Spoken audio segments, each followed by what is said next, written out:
தகுதி இல்லாத என்னை தகுதி ஆக்குவதற்கு ஆண்டவர் தூய ஆவியானவரை தருகிறார். தூய ஆவியானவரை திருமுழுக்கில் பெற்ற என்னிலும் முன்னிலும் ஏன் செயல்படவில்லை?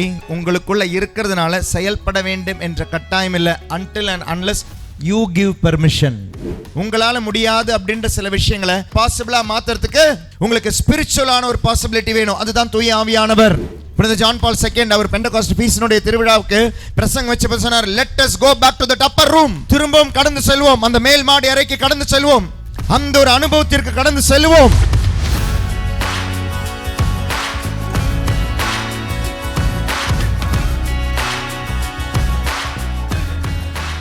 அன்பார்ந்தவர்களே, இன்றைய திருவிழா கிடையாது, பெருவிழாவினுடைய எல்லா விதமான வாழ்த்துக்களையும் உங்களுக்கு அன்போடு தெரிவித்துக் கொள்கிறேன். Happy feast to you.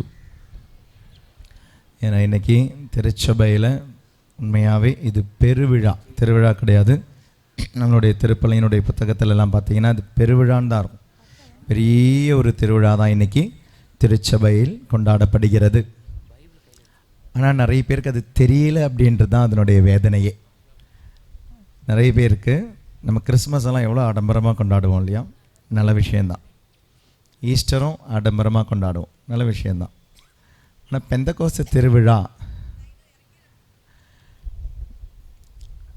அதனால் இன்றைக்கி இந்த திருவிழா இல்லை பெருவிழா, see how we are negligent or we are ignorant. இந்த திருவிழாவினுடைய அந்த மாட்சி, அதனுடைய மகிமை, உண்மையாகவே இப்படி ஒரு கன்வென்ஷன் இல்லைனா எனக்கு தெரியல நீங்களும் இப்படி இன்றைக்கி செலவிட்டிருப்பீங்களான்னு தெரியல. இன்றைக்கி how we would have spent this day. இப்படி ஒரு கன்வென்ஷன், இப்படி ஒரு திருவிழா கொண்டாடப்படவில்லை என்றால் அப்போ யோசிச்சு பாருங்கள். ஒரு birthday of the church, how do we celebrate? Birthday of the church, திருச்சபை பிறந்த ஒரு நாளை நம்ம இப்படி தான் கொண்டாடுறோம். நம்ம அதுக்கு இவ்வளோ தான் வேல்யூ கொடுத்துருக்குறோமோன்னு தெரியல. திருச்சபைக்கு நம்ம கொடுத்துருக்கிற மதிப்பு, ஆண்டவர் திருச்சபையை தொடங்க ஒரு நாளை தந்தார், அந்த நாளுடைய மதிப்பு, அந்த மதிப்பு எப்படி கொடுத்துருக்குறோன்னு கொஞ்சம் யோசித்து பாருங்கள். திருச்சபை, ஆண்டவர் இந்த உலகத்திலிருந்து மறு உலகத்திற்கு போவதற்காக ஒரு வழியை தந்தார், அந்த வழியினுடைய பேர் தான் திருச்சபை. அந்த திருச்சபை தொடங்கிய பிறந்த நாளன்று திருச்சபை இன்று எப்படி கொண்டாடுகிறது அப்படின்றது கொஞ்சம் வேதனையாக தான் இருக்குது. Price the Lord. எனக்கு இது யோசிக்கும் பொழுது ஞாபகம் வருது, நான் சின்ன வயசில் என்னுடைய பர்த்டே கொண்டாடுதான் எனக்கு டப்புன்னு ஞாபகம் வந்துச்சு.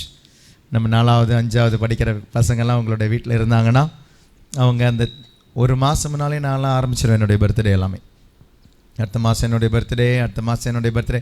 மற்றவங்க தான் மறந்துடுவாங்களா, கேக்கு மறந்துடுவாங்களா, கேக்கு கொண்டு வருவாங்க தெரியும், இருந்தாலும் வீட்டில் ஒரு மாதம் முன்னாலே ஆரம்பிச்சிருவோம். ஏன்னா 4th படிக்கிற பையனுக்கு 5th படிக்கிற பையனுக்கு அந்த பர்த்டே கொண்டாட்டம் அப்படின்றது, அந்த கேக் கட்டிங் அப்படின்றது, அந்த கேக் கட்டிங்க்கு முந்தின நாளெல்லாம் நம்ம தூங்கவே மாட்டோம். அந்த பர்த்டேனுடைய முந்தின நாள், ஏன்னா அடுத்த நாள் ஸ்கூலுக்கு கலர் ட்ரெஸ்ஸு போட்டுட்டு போனோம். அந்த மிட்டாய் வாங்கி கொடுப்பாங்க, ஒரு பேக்கெட் தான் வாங்கி கொடுப்பாங்க.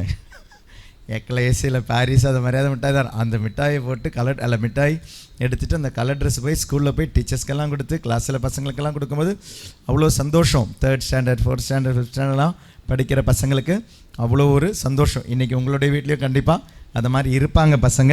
அதனால் நான் சொல்கிறது உங்களுக்கு ரிலேட் பண்ண முடியும். இல்லைனா நீங்களும் இதே மாதிரி என்ன மாதிரி தான் நீங்களும் இருந்திருப்பீங்க. நீங்களும் இந்த வயசெல்லாம் கடந்து வந்தவங்க தானே. கண்டிப்பாக உங்களுக்கும் இது மாதிரி ஃபீலிங்கெல்லாம் இருந்திருக்கும். ஆனால் இன்றைக்கி நம்ம வளர்ந்ததுனால நம்மளோட பர்த்டே சில டைம் மறந்து கூட போயிடுவோம். ஆனால் அன்னைக்கு அந்த விஷயம் பர்த்டே அப்படின்றது ஒரு மாதம் முன்னால் ஞாபகம் வச்சு அந்த கேக் கட்டிங் என்னது நம்ம பண்ணுவோம். ஸ்கூல்லேருந்து முடிஞ்சு வந்த பிறகு நமக்கு தானே இந்த பெரிய செலிப்ரேஷன். வீட்டில் இதெல்லாம் வெளியே செலிப்ரேஷனே கிடையாது. சின்ன ஒரு ப்ளம் கேக் வாங்கிட்டு வருவாங்க. அந்த கேக்கை கட் பண்ணுறதுக்கு ஒரு டேபிள் அலங்கரித்து வைக்கணும். அது நானே தான் அலங்கரித்து வைக்கணும். அது வேறு யாருமே அலங்காரம் பண்ணி வைக்க மாட்டாங்க. நம்மளே ஒரு டேபிள் எடுத்து நம்மளே அதுக்கு சுற்றி ஒரு துணியை போட்டு எல்லாம் அலங்கரித்து வச்சு நம்ம தான் எல்லாரையும் கூப்பிட்டு வா கேக் கட்டிங் 6 மணி ஆயிடுச்சு, வாங்க வாங்க வாங்க வாங்க. இவ்வளோ கேவலமாக கொண்டாடி இருக்கிறோம். சொந்த பர்த்டே நம்ம சொந்தமாக அலங்கரித்து சொந்தமாக எல்லாரையுமே கூப்பிட்டு நம்ம கொண்டாடின பர்த்டே. இன்றைக்கி திருச்சபையினுடைய பர்த்டே நம்ம கொண்டாடுற விதம். என்னைக்காவது ஒரு நாள் நம்ம இந்த அவையினுடைய மகிமை புரியும் பொழுது நம்ம அதிகமாக ஆழமாக கொண்டாட வேண்டிய ஒரு நாள், என்னைக்காவது ஒரு நாள் திருச்சபையில். இப்போ இவ்வளோ மறுமலர்ச்சி வந்திருக்கு இல்லையா?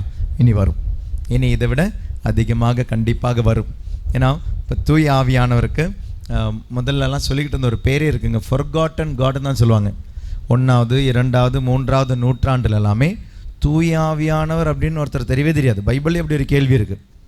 பேதுரு பவுல் எல்லாமே ஒரு இடங்களுக்கு போகும்பொழுது திருமுழுக்கு யார் உங்களுக்கு கொடுத்தாங்க, யாருடைய திருமுழுக்கை பெற்றீர்கள், தூய ஆவி தான் திருமுழுக்கு யோவான் தான் கேட்கும்போது அவங்க சொல்லுவாங்க தூய ஆவியானவரா, அப்படி ஒருத்தர் இருக்கிறாரா அப்படின்னு கேட்பாங்க. பைபிளே அப்படி ஒரு கேள்வி இருக்குது. தூய ஆவியானவரை தெரியாதவங்க இயேசுனுடைய இறப்பிற்கு வெண்ணேற்பிற்கு பெந்தகோஸ்திற்கு பிறகு இருந்தவங்க இருக்கிறாங்க. தூய ஆவியானவர் அப்படி யாருன்னு ஒருத்தர் தெரியவே தெரியாது. ஸோ 1வது 2வது 3வது நூற்றாண்டில் இவருக்கு 3வது ஆள், கடவுளில் 3வது ஆளான தூய ஆவியானவருக்கு சொல்லப்படுகின்ற பெயரே த ஃபொர்காட்டன் காட்ஸ், மறக்கப்பட்ட ஒரு கடவுள். எல்லாருக்கும் தந்தையான ஆண்டவரை தெரியும், இயேசு ஆண்டவரை தெரியும், தூய ஆவியான ஆண்டவர் அப்படின்றது தெரியவே தெரியாது. சரி, இன்றைக்கி இந்த கரிஸ்மேட்டிக் மூமெண்ட்ஸ் இப்படி ப்ரேயரெல்லாம் இருக்கிறதுனால தான் நம்மளே இன்றைக்கி ஒன்றா உட்காந்து இந்த மாதிரி ஜெபிச்சுக்கிட்டு இருக்கிறோம். இல்லைன்னா நமக்கும் இப்படி ஒரு ஆவியானவர், இப்படி ஒரு ஆண்டவரை பற்றி நம்மளும் யோசிச்சிருக்கவே மாட்டோம். இப்போ பைபிளில் நம்ம எப்போவுமே இந்த பெண்டகாஸ்ட்டுக்கு அழகாக ஆழமாக எப்போவுமே யூஸ் பண்ணுற ஒரு பகுதி இருக்குது. யோவேல் புத்தகம் 2வது அதிகாரம்.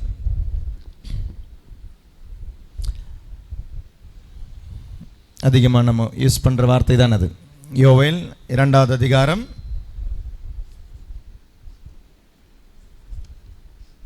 28 29 திருவசனங்கள்.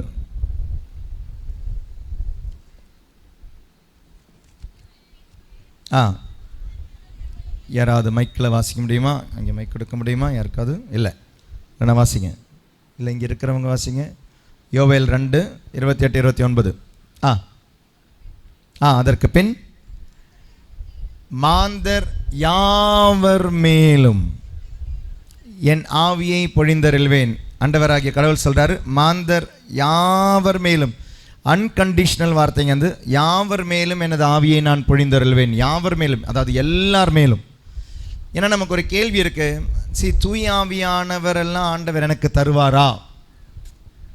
தூய ஆவியானவரை பெற எனக்கு தகுதி இருக்கா? What is a worthiness in receiving the Holy Spirit? தூய ஆவியானவரை பெறுவதற்கு தகுதி என்ன? நீங்கள் தூய ஆவியானவரை பெற்றுள்ளீர்களா, இல்லை பெறணுமா? இன்றைக்கி தான் வாங்கணுமா? பெற்றுள்ளீர்கள். என்னைக்கு? எப்போ? திருமுழுக்கிலே பெற்றுள்ளீர்கள். அப்போ ஒரு பிரச்சனை இருக்கே, திருமுழுக்கில் பெற்றவர்கள், நல்லா கவனிங்க, திருமுழுக்கில் பெற்ற உங்களில் தூய ஆவியானவர் செயல்படுகிறாரா? செயல்படுகிறாரா? செயல்படுகிறார் என்றால் ஏன் பாவம் செய்கிறோம்? பலவீனத்தால். அப்போ தூய ஆவியானவர் இருக்கிறாரா? உள்ள பலமுள்ளவர் இருக்கும் பொழுது பலவீனம் எப்படி வந்துச்சு? உலக ஆசைகள். அப்போ தூய ஆவியானவர் இருக்கிறாரா இல்லையா? உள்ளே இருக்கிறார். அதை விட்டு கொடுக்க மாட்டோம் ஃபாதர், அது ஒரு தடவை வாங்கி வச்சிருக்கிறோம், அதனால் அதை நாங்கள் யாருக்குமே கொடுக்க மாட்டோம். இஸ்ரவேல் அன்பார்ந்தவர்கள், நீங்கள் சொன்னது சரிதான். presence of Holy Spirit is there. என்னிலும் முன்னிலும் தூய ஆவியானவருடைய பிரசன்னம் இருக்கு. தூய ஆவியானவரை திருமுழுக்கில் பெற்ற என்னிலும் முன்னிலும் தூய ஆவியானவருடைய பிரசன்னம் இருக்கு. ஆனால் ஏன் செயல்படவில்லை? தூய ஆவியானவர் இருப்பதால் அவர் செயல்பட மாட்டாருங்க. தூய ஆவியானவர் உங்களுக்குள்ள இருக்கிறதுனால செயல்பட வேண்டும் என்ற கட்டாயம் இல்லை. until and unless you give permission. there is a difference. பிரசன்ஸுக்கும் பெர்மிஷனுக்கும் வித்தியாசம் இருக்குது. இப்போ எனக்கு 2 கண்கள் இருக்குது, ஆனால் நான் பாட்டி என்னுடைய கண்ணை கட்டிக்கிட்டு நடந்துக்கிட்டு இருந்தேன்னா, அப்படியெல்லாம் இருக்கு இல்லையா? புராணங்கள்லாம் இருக்கு இல்லையா? 14 வருஷம்லாம் கட்டிக்கிட்டு நடந்தவங்க இருக்கிறாங்க. அப்போது கண்ணை கட்டிக்கிட்டு, எனக்கு கண் இருக்குது, கண் பார்வை இருக்குது, இருந்தும் நான் கண்ணை கட்டிக்கிட்டு நடந்தால் பிரயோஜனம் இல்லையே. பிரசன்ஸ் இருக்குது, ஆனால் நான் பெர்மிஷன் கொடுக்கணும். பெர்மிஷன் கொடுக்காம என்னிலே இருக்கிற பிரசன்ஸ் செயல்படாது. இன்று தூய ஆவியானவரை பெற்ற நான் இன்றும் தீய ஆவியால் வழிநடத்தப்படுகிறேன் என்றால், எல்லார் மீதும் பொழியப்பட்ட தூய ஆவியானவர் என் மீதும் பொழியப்பட்டார். திருமுழுக்கில் பொழியப்பட்டார் என்பதால் எனக்கு மேன்மை கிடையாது, என்னுடைய மேன்மை கிடையாதது. It is I am made worthy. ஆண்டவர் என்னை தகுதியாக்கினார், எனக்கு தூய ஆவியானவரை தந்தார். பிரசன்ஸ் இருக்கு, நாம் பெர்மிஷன் கொடுக்காம நான் ஹோலி ஆக முடியாது. அப்போ தூய ஆவியானவரை ஆண்டவர் தருவது தூயவர்களுக்கா? தூய ஆவியானவரை ஆண்டவர் தருவது தூய்மை ஆக்குவதற்கா? தூய ஆவியானவரை ஆண்டவர் தருவது தூய்மை ஆக்குவதற்கு தான். பிரைமரிலி தூயவர்களுக்கு மட்டும்தான் தூய ஆவியானவரை தருகிறார் என்றால் கண்டிப்பாக நம்மளை யாராலும் வாங்கவே முடியாதுங்க. தூய்மை ஆக்குவதற்கு ஒரு குழந்தை ஜென்ம பாவத்தில் பிறக்குது. அந்த பாவத்திலிருந்து பாவத்தை கழுவ, தூய்மை ஆக்க. அதனால் வேர்தினஸ் அப்படின்றது ஆண்டவர் தருவது, தகுதி என்பது ஆண்டவர் தருவது, தகுதி ஆக்குதல் என்பது ஆண்டவர் செய்வது, என்னுடைய செயல் அல்ல. தகுதி இல்லாத என்னை தகுதி ஆக்குவதற்கு ஆண்டவர் தூய ஆவியானவரை தருகிறார். தூய்மையானவர்களுக்கு ஆண்டவர் தூய ஆவியானவரை தருகிறாரா? இருக்கு. அன்னை மரியாள் பாவமே இல்லாமல் பிறந்து பாவமே இல்லாமல் வாழ்ந்த அன்னை மரியாளுக்கும் பெந்தகோஸ்து திருவிழாவிலே தூய ஆவியானவரை தந்தார். தூய்மையானவர்களுக்கும் தூய ஆவியை தருகிறார், தூய்மை ஆக்குவதற்கும் தூய ஆவியை தருகிறார். For those who are holy, God is giving Holy Spirit. For those who are unholy, to make you holy, God is giving Holy Spirit. அதனால் நான் தூய்மை இல்லை ஃபாதர், எனக்கு தூய்மை இல்லை ஃபாதர், அதனால் எனக்கு தூய ஆவியானவர் இல்லை ஃபாதர்னு சொல்லாதீங்க. தூய்மை ஆக்குவதற்காக கொடுக்கப்பட்டது தூய ஆவியானவர். பேப்டிசம் என்பது ஆண்டவர் கொடுத்த பிரசன்ஸ். ஆனால் பேப்டிசம் வாங்கிட்டும் இன்னைக்கு நான் பாவத்தில் வாழ்கிறேன்னா பிரசன்ஸுக்கு நான் பெர்மிஷன் கொடுக்கல. எனக்கு எங்கள் அப்பா இருக்கிறாங்க, எங்கள் அம்மா இருக்கிறாங்க, எல்லாருமே இருக்கிறாங்க, நான் பெர்மிஷன் கொடுக்கல. எங்கள் அப்பாவால் வழி நடத்தப்பட, எங்கள் அம்மாவால் வழி நடத்தப்பட. சில பிள்ளைகள் இன்றும் வாலிபர்களால் வழி நடத்தப்படுகிறார்கள், நடிகர்களால் வழி நடத்தப்படுகிறார்கள், சில ஸ்போர்ட்ஸ் நபர்களால் வழி நடத்தப்படுகிறார்கள், ஃப்ரெண்ட்ஸால் வழி நடத்தப்படும் பொழுது I don't give permission for my parents to guide me. என்னை வழி நடத்த என்னுடைய பெற்றோர்களுக்கு நான் பிரசன்ஸ் இருக்கு, வீட்டில் பிரசன்ஸ் இருக்கு, அப்பாவா அம்மாவா ஒருத்தங்க இருக்கிறாங்க. ஆனால் அந்த பேரண்ட்ஸ்க்கு நான் பெர்மிஷன் கொடுக்கலனா என்னை வழி நடத்த அவர்களால் முடியாது. பிரசன்ஸ் இருக்கு, ஹோலி ஸ்பிரிட்னுடைய பிரசன்ஸ், ஆனால் நான் பெர்மிஷன் கொடுக்கிறேனா? Praise the Lord, praise the Lord, hallelujah, hallelujah. யோவான் நற்செய்தி 14:15 ஆண்டவர் சொல்றத வாசிங்களே. இயேசு கிறிஸ்து சொல்றத வாசிங்க. யோவான் 14:15.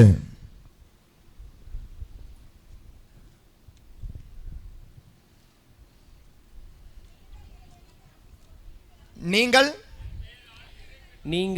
14:15 அன்பு கொண்டிருந்தால், நீங்கள் என் மீது அன்பு கொண்டிருந்தால் என் கட்டளைகளை கடைபிடிப்பீர்கள், என் கட்டளைகளை கடைபிடிப்பீர்கள். நல்லா கவனிச்சிங்களா? நீங்கள் என் மீது அன்பு கொண்டிருந்தால் கட்டளைகளை கடைபிடிப்பீர்கள். இல்லை, அதுக்கு முன்னால் ஒரு வார்த்தை இருக்குது, என் கட்டளைகளை. அப்ப இயேசுனுடைய கட்டளைகளை என்ன? என் கட்டளைகளை. 10 கட்டளைகள் கிடையாது. அப்போ நீங்கள் என் மீது அன்பு கொண்டிருந்தால் என் கட்டளைகளை கடைபிடிப்பீர்கள். அப்ப இயேசு கொடுத்த கட்டளைகள் உண்டா?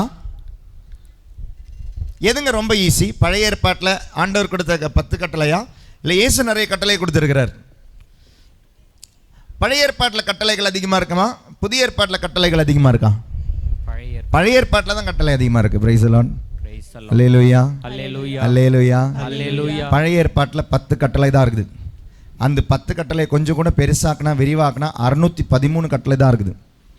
இனி புதிய ஏற்பாடு வாசிக்கும் பொழுது நீங்கள் ஒவ்வொரு கட்டளையாக எழுதணும். அந்த கட்டளை எவ்வளோ தெரியுமா? 11,000க்கு மேலே போகுது.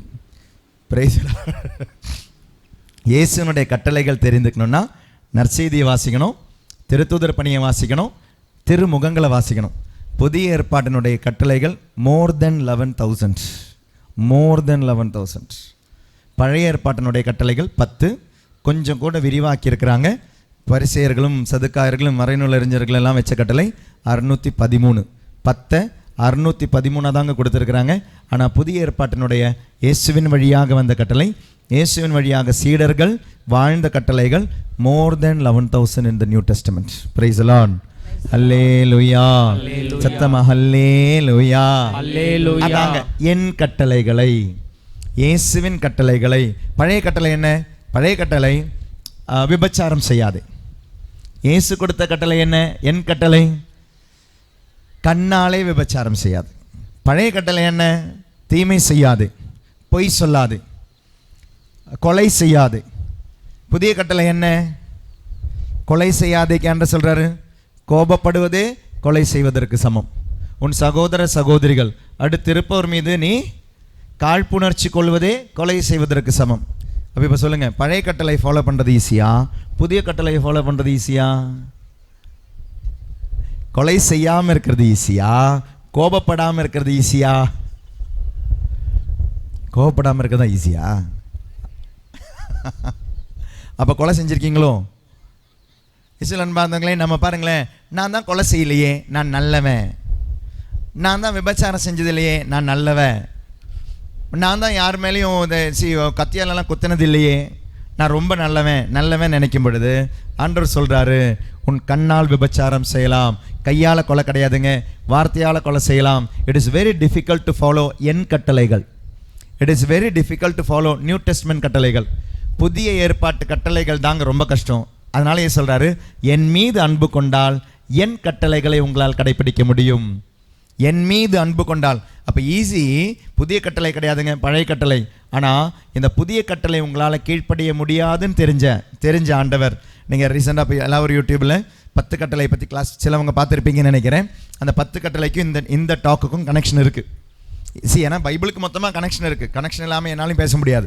ஆனால் அந்த லாஜிக் அந்த 10 கட்டளைகளை அதனுடைய டாக்கை பார்த்துருந்தீங்கன்னா அதனுடைய தொடர்ச்சியாக வேணால் இந்த டாக்கை பார்க்கலாம். Price the Lord. சத்தமா ஹல்லேலூயா, ஹல்லேலூயா, ஹல்லேலூயா. 16வது வசனம் வாசிங்க. யோவான் 14, 15 வாசிங்களா? 16 வாசிங்க. உங்களோடு என்றும் இருக்கும்படி மற்றொரு துணையாளரை. பாத்தீங்களா? என் கட்டளைகளை கடைபிடிக்க உங்களால முடியாதுங்க. கோபப்படாமல் இருக்க முடியாது, எரிச்சல் காமிக்காமல் இருக்க முடியாது, கண்ணால் விபச்சாரம் செய்யாமல் இருக்க முடியாது, உங்களால் பொய் பேசாமல் இருக்க முடியாது, திருடாமல் இருக்க முடியாது. ஏன்னா உங்களுக்கு ஊன் இயல்பு இருக்குது, உங்களுக்கு உடம்பு இருக்குது. இந்த உடம்பு நொய் நொய் நொய் நச்சரிச்சுக்கிட்டே இருக்கும். சாப்பிடாமல் உங்களால் இருக்க முடியாது, உபவாசம் உங்களால் முடியாது, உங்களால் ஜெபிக்க முடியாது, ஒரு 1/2 மணி நேரம் டெய்லியும் செலவழிக்க முடியாது. எனக்கு நல்லா தெரியும் உங்களால் முடியாது. அதனால் உங்களோடு இருக்கும்படி மற்றொரு துணையாளரை. அந்த மற்றொரு துணையாளர் ரொம்ப ரொம்ப ரொம்ப பவர்ஃபுல்லானவருங்க. லிமிட்டட் வெர்ஷன் ஆஃப் கடவுள் இஸ் ஜீசஸ்னா, அன்லிமிட்டட் வெர்ஷன் ஆஃப் கடவுள் இஸ் ஹோலி ஸ்பிரிட். நல்லா கவனிங்க. லிமிட்டட் வெர்ஷன் ஆஃப் கடவுள் இஸ் ஜீசஸ்னா, அன்லிமிட்டட் வெர்ஷன் ஆஃப் கடவுள் இஸ் ஹோலி ஸ்பிரிட். இயேசு 33 வருஷம் ஒரு இடத்துல இருந்தார். இயேசு 33 வருஷம் அந்த ஒரு டைமில் இருந்தார். Jesus was restricted in space and time. நல்லா கவனிக்கணும், நல்லா கவனிக்கணும். உங்களுக்கு பின்னால் ஒரு பார்க்கக்கூடாது கேள்வி அதை பற்றி தான். உங்களுக்கு பின்னால் இருக்கிறது ஒரு ஆம்பளையா பொம்பளையா? அது மொத்தமாக நான் கேட்கல. உங்கள் சேருக்கு பின்னால் நான் சொல்லுங்க. சின்ன பாப்பாவா? 65 வயசான ஒரு பாப்பா இருக்கிறாங்க. இப்போ பின்னால் இருக்கிறது யாருன்னு தெரியல, எனக்கு தெரியாது. ஏன்னா எனக்கு கண்ணு முன்னால் மட்டும்தான் இருக்கு. எனக்கு பின்னால் என்ன நடக்குதுன்னு கூட தெரியல இல்லையா? I am limited by space. எனக்கு ஒரு இடத்துல ஒரு நேரத்தில் ஒரு இடத்துல தான் என்னால் உட்கார முடியும். எனக்கு இந்த சேர்ல உட்கார முடியாது, அந்த சேர்ல உட்கார முடியாது. Limited by space, limited by time. 11 மணி ஆகுது, 10:59 நம்மளால் போக முடியாது. வாட்சை வேணால் திருப்பி வைக்கலாம், ஆனால் உலகம் திரும்பி போகாது. Limited by time, limited by space, limited by time. Jesus was limited by space and time. Limited version of கடவுள். 33 வருஷம் வந்தார், 33 வருஷம் வாழ்ந்தார், 33வது வயசில் போயிட்டார். Limited version. ஒரு இடத்துல ஒரு நேரத்தில் தாங்க அவர் இருந்தார். ஒரு இடத்துல இயேசு நிற்கும் போது இன்னொரு இடத்துல இல்லை. ஆனால் இயேசுனுடைய உயிர்ப்பிற்கு பிறகு, இயேசுனுடைய வல்லமை போது பாருங்க, இயேசுனுடைய உயிர்ப்பிற்கு பிறகு இயேசுனுடைய வல்லமையான தூய ஆவியானவர் இறங்கி வந்த பொழுது கடவுள் மட்டும் கிடையாதுங்க, மனிதரை கூட. பாதிரிப்பையோ அவருடைய இடத்துல உட்காந்துக்கிட்டு இருந்த பொழுது, அவர் நோய்வாய்ப்பட்டு படுக்கையில் இருந்த பொழுது அவர் ரோமாபுரியில் பிரசங்கம் வச்சுக்கிட்டு இருந்தாருன்னு சொல்கிறாங்க. அந்த பை நேஷன் அந்தோனியார், புனித அந்தோனியாரை பற்றி கேள்விப்பட்டிருப்பீங்க. ஒரு இடத்துல அந்தோனியாரை பார்க்குறவங்க இருக்கிறாங்க, அதே டைமில் புனித அந்தோனியார் வேறு இடத்துல இருந்தார். By nation. லிமிட்டேஷன் கிடையாது. இதாங்க unlimited power of God is Holy Spirit. உங்களால் செய்ய முடியாத சில விஷயங்களை செய்ய வைப்பார். உங்களால் முடியாது அப்படின்ற சில விஷயங்களை, ஒரு பயாலஜிக்கலான இம்பாசிபிலிட்டியை தகர்த்து எறியறதாங்க ஹோலி ஸ்பிரிட்னுடைய பவர். பயாலஜிக்கலான சில இம்பாசிபிலிட்டி, என்னுடைய கட்டளைகளை கடைபிடிக்க உங்களால் முடியாது என்று தெரிந்த ஆண்டவர் சொல்றாரு, என்னை போல மற்றொரு துணையாளரை தருவேன். மற்றொரு துணையாளரை. என்னுடைய கட்டளைகளை உங்களால் கடைபிடிக்க முடியாதுன்னு தெரியும். பழைய ஏற்பாட்டு கட்டளை வேணா நீங்க கடைபிடிப்பீங்க. புதிய ஏற்பாட்டு கட்டளை, என்னுடைய கட்டளைகளை கடைபிடிக்க உங்களால் முடியாதுன்னு தெரியும். It is a biological impossibility. But அந்த பயாலஜிக்கல் இம்பாசிபிலிட்டியை பாசிபிளா மாத்துறதுக்கு உங்களுக்கு ஸ்பிரிச்சுவலான ஒரு பாசிபிலிட்டி வேணும், அதுதான் தூய ஆவியானவர். உங்களால் இயலாததை உங்களை வைத்து செய்ய உங்களுக்கு ஒரு தூய ஆவியானவர் தேவை, உங்களுக்குள்ள ஒரு ஆன்மீகம் தேவை. அந்த ஆன்மீகமானவர் தாங்க உங்களுடைய ஆன்மா, தூய ஆவியானவர். Praise the Lord. Praise the Lord. Hallelujah. Hallelujah. Hallelujah. Hallelujah. Hallelujah. இதுக்காக தாங்க நம்ம தூய ஆவியானவர்கிட்ட ஜெபிக்க வேண்டியது இருக்கு. புனித ஜான் பால் II அவர் போப்பாண்டவராக இருந்தபோது ஒரு தடவை சொன்னார், ஒரு பெண்டகாஸ்ட் ஃபீஸ்டினுடைய திருவிழாவுக்கு பிரசங்கம் வச்சபோது சொன்னார், let us go back to that upper room. திரும்பவும் கடந்து செல்வோம், அந்த மேல் மாடி அறைக்கு கடந்து செல்வோம், அந்த ஒரு அனுபவத்திற்கு கடந்து செல்வோம். இன்று இந்த மே 24 அப்படி ஒரு மே 24க்கு பண்டு 2000 வருஷங்களுக்கு முன்னால் நடந்த அந்த ஒரு விஷயத்துக்கு கடந்து செல்லுவோம். ஒரு அன்லிமிட்டெட் வெர்ஷன் ஆஃப் காட், டைமுக்கும் ஸ்பேஸுக்கும் அப்பாற்பட்டு, நேரத்திற்கும் இடத்திற்கும் அப்பாற்பட்டு கடந்து செல்லும் ஒரு வல்லமை. நம்மளால முடியாத சில விஷயங்களை முடியும். மாதா கேட்ட ஒரு கேள்விதான் அது. லூக்கா நற்செய்தி 1ஆம் அதிகாரம் 34வது திருவசனம்.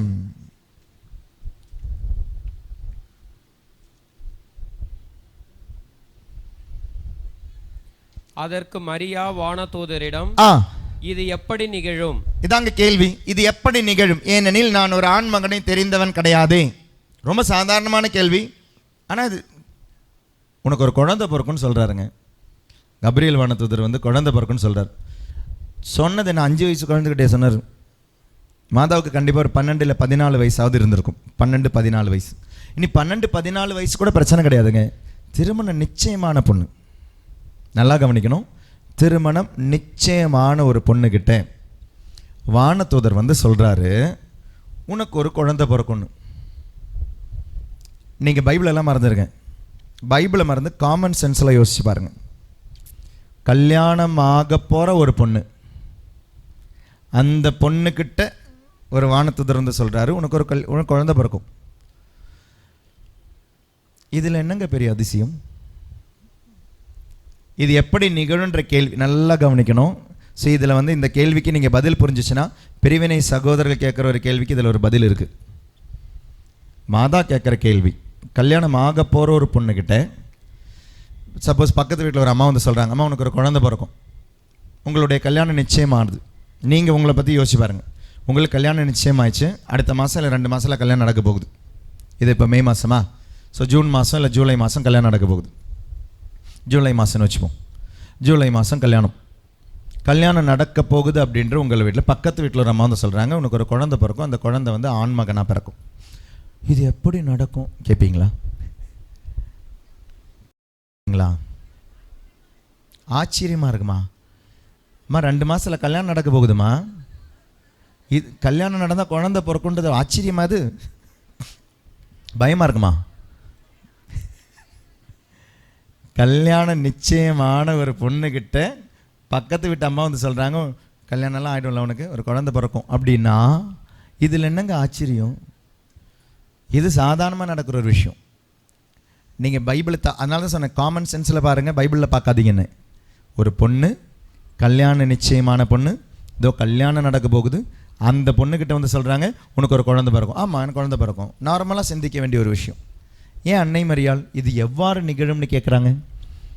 அப்போ நல்லா கவனிங்க, இந்த கேள்விக்கு அன்னை மரியாளுக்கு ஒரு காரணம் இருக்குது.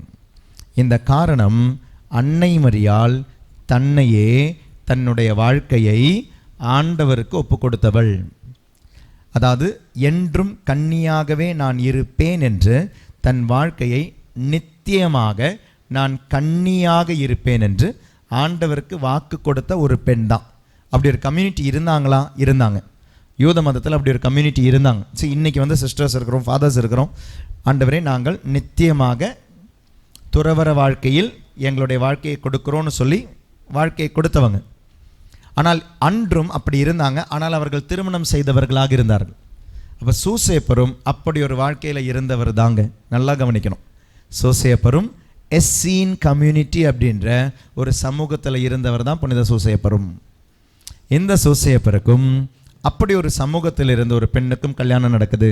அதாவது இவர்களுடைய வாழ்க்கையில் இவர்கள் 2 பேரும் தாம்பத்திய உறவிற்கு போக மாட்டாங்கன்று ஆண்டவருக்கு வாக்கு கொடுத்தவங்க. நல்லா கவனிக்கணும். அப்போ தான் இது புரியும். அதனால தான் மாதா கேட்குறாங்க, எனக்கு கல்யாணம் ஆனாலும் நான் ஒரு ஆண் மகனை அறிய மாட்டேனே.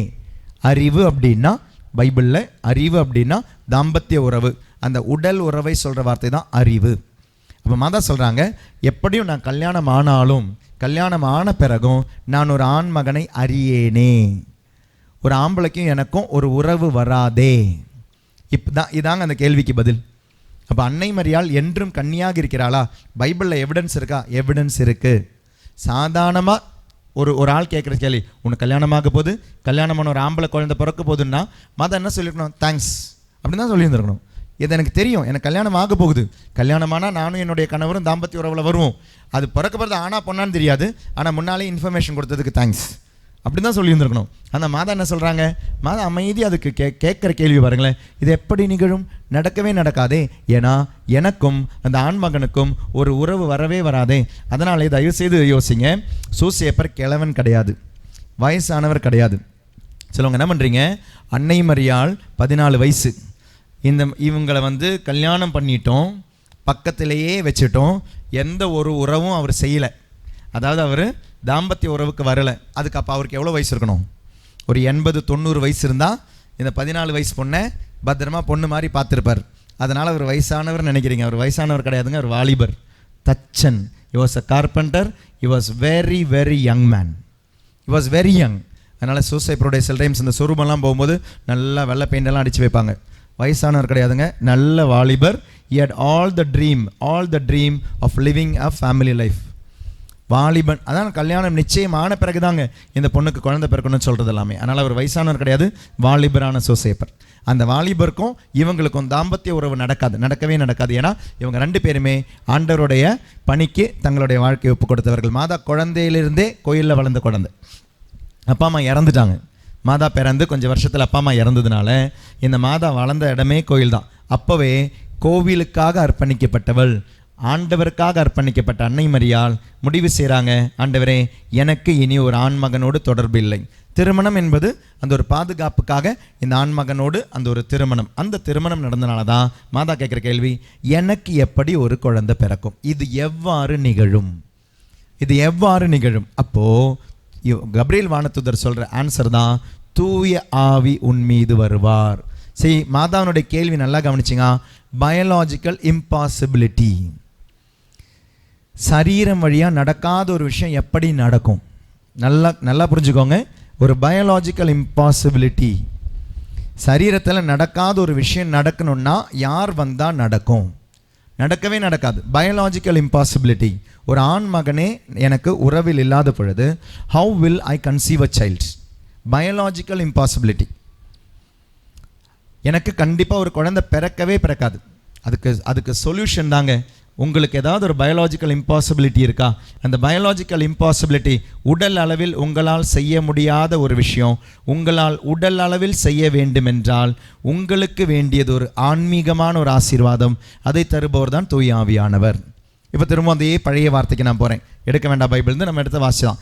என் கட்டளைகளை கடைப்பிடிக்க உங்களுக்கு ஒரு பயாலஜிக்கல் இம்பாசிபிலிட்டி இருக்குது. இந்த என் கட்டளைகள் என்ன? ஆண்டவரே எனக்கு சிலவங்களை பார்த்தா கோபமாக வருது, என்னால் கோவப்படாமல் இருக்க முடியல. ஆண்டவரே சிலவங்களை பார்க்கும்போது என்னால் மன்னிக்க முடியல, எனக்கு அந்த வெறுப்பு உள்ளே இருக்குது. Biological impossibility. ஒருத்தங்களை நான் பார்க்குறேன், என்னால் சிரிக்க முடியல. ஒருத்தங்க என் பக்கத்தில் வராங்க, என்னால் பேச முடியல. நான் கோயிலில் உட்காந்துட்டேன், தெரியாதனமாக நான் யாரை வெறுக்கிறேனோ அது என் பக்கத்தில் வந்து உட்காந்துச்சு. இதில் நீ சமாதானம் வேறு கொடுக்கணும். இதுக்கு நான் என்ன பண்ணுவேன்? Biological impossibility. Price the Lord.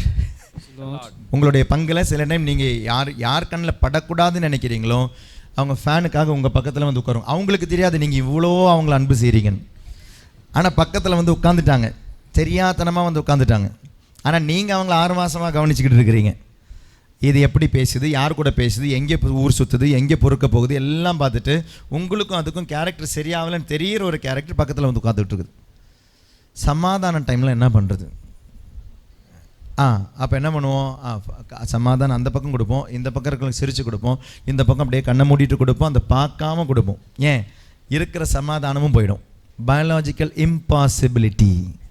இந்த பயாலஜிக்கல் இம்பாசிபிலிட்டி வெளியே வரணும்னா என்ன வேணும்? தூய ஆவி உன்மீது நிழலிடும். உன்னத கடவுளின் வல்லமை உன்மீது இறங்கும். பிறக்கப் போவது இயேசு இறைமகன்.